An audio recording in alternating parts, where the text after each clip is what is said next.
रात का शहर हमेशा बाहर से जितना चमकता है, अंदर से उतना ही खाली होता है। मुंबई की समुद्री हवा उस रात भी तेज चल रही थी। मरीन ड्राइव की लहरें पत्थरों से टकराकर ऐसी आवाज कर रही थीं, जैसे कोई बहुत पुराना दर्द बार बार सिर पटक रहा हो। आरव अकेला समुद्र किनारे बैठा था।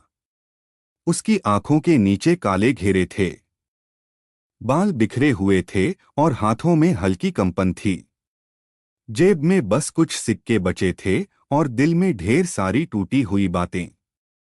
आज उसका जन्मदिन था, लेकिन उसे यह दिन किसी उत्सव जैसा नहीं लग रहा था। उसे लग रहा था जैसे जिंदगी ने उसका मजाक उड़ाने के लिए ही उसे इस दिन तक पहुंचाया हो। वह देर तक समुद्र को देखता रहा, फिर धीरे से खुद से बोला, आज मैं मरने आया था। उसकी आवाज हवा में खो गई। कुछ देर बाद उसने सिर उठाया और सामने अंधेरे समुद्र को घूरते हुए कहा, किसी ने कहा था कि आदमी को कभी उस इंसान से प्यार नहीं करना चाहिए जिसे सिर्फ उसकी कामयाबी से प्यार हो, इंसान से नहीं। आरव को नेहा याद आई। कॉलेज के दिनों में नेहा उसकी दुनिया थी। वह उसकी कविताएं सुनती थी, उसके सपनों की तारीफ करती थी, उसकी आवाज पर मरती थी। आरव सोचता था कि यही प्रेम है। लेकिन धीरे धीरे उसे समझ आया कि नेहा को आरव नहीं, उसका हुनर पसंद था। जब तक आरव सफल दिखता रहा, नेहा उसके साथ रही। जैसे ही संघर्ष शुरू हुआ, दूरियां बढ़ने लगीं। एक दिन नेहा ने साफ कहा, तुम बहुत अच्छे हो आरव, लेकिन सिर्फ अच्छे होने से जिंदगी नहीं चलती। उस दिन पहली बार उसे लगा था कि आदमी टूटता आवाज करके नहीं, चुप होकर टूटता है। समुद्र की लहर अचानक आगे बढ़ी और उसके पैरों को छू गई। आरव मुस्कराया, शायद तू भी बुला रहा है मुझे। उसने जेब से पुरानी डायरी निकाली। उस डायरी में अधूरी कविताएं थीं, कुछ सपने थे और कुछ ऐसे खत जो कभी भेजे ही नहीं गए। उसने एक पन्ना खोला। मैं जिंदगी से हारना नहीं चाहता था, मगर जिंदगी मुझे हर मोड़ पर अकेला छोड़ती गई। उसकी आंखें भर आईं। उसे अपने पिता याद आए। छोटे शहर इलाहाबाद में उसके पिता स्कूल टीचर थे। साधारण आदमी थे, लेकिन सपने बड़े थे। वे चाहते थे कि उनका बेटा बड़ा लेखक बने। जब आरव मुंबई आया था, पिता ने जाते समय कहा था, बेटा शहर बड़ा है, मगर अपना दिल छोटा मत होने देना। लेकिन शहर ने धीरे धीरे उसका दिल छोटा कर दिया था। दिन में वह विज्ञापन एजेंसी में छोटे मोटे काम करता, रात में कहानियां लिखता।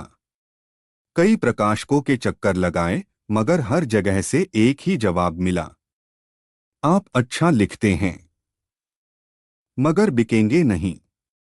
धीरे धीरे उसकी बचत खत्म हो गई। कमरे का किराया बाकी था। दोस्त दूर हो गए।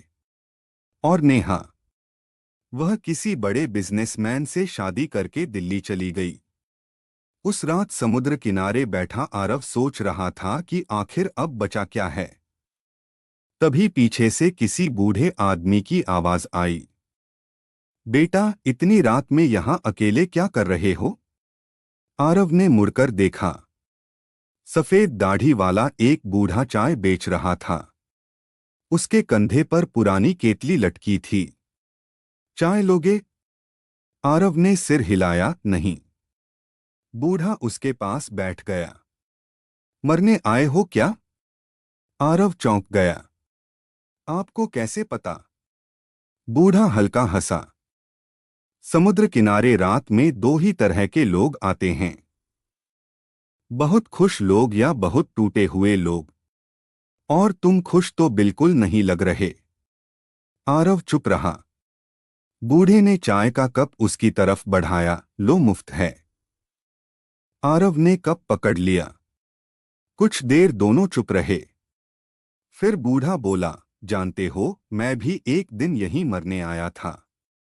आरव ने पहली बार उसकी तरफ ध्यान से देखा। फिर फिर लहरों ने मुझे एक बात सिखाई।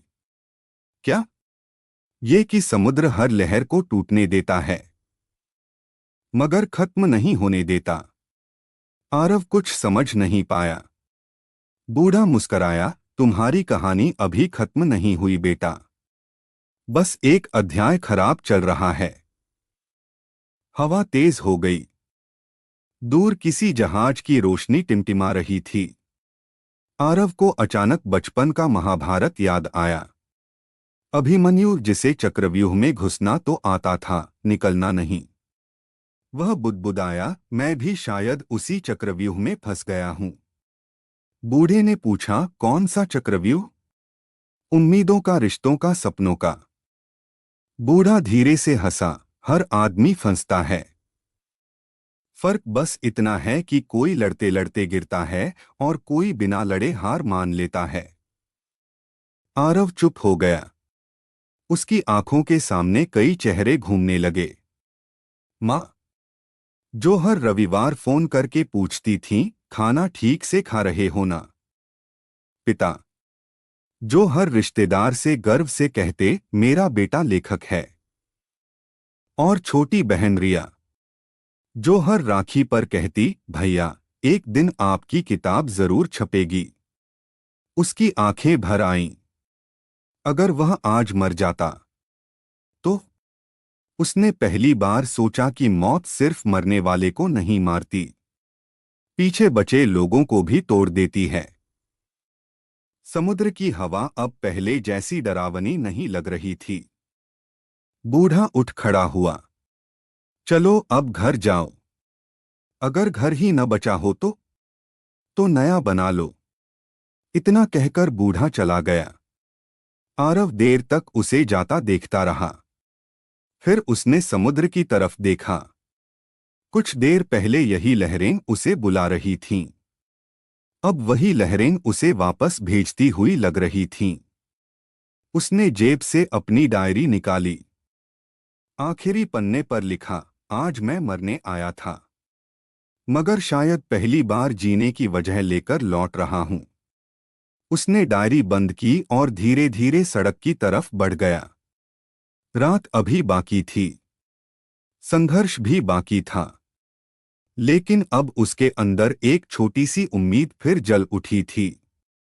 और शायद आदमी को जिंदा रखने के लिए कभी कभी बस उतनी ही रोशनी काफी होती है।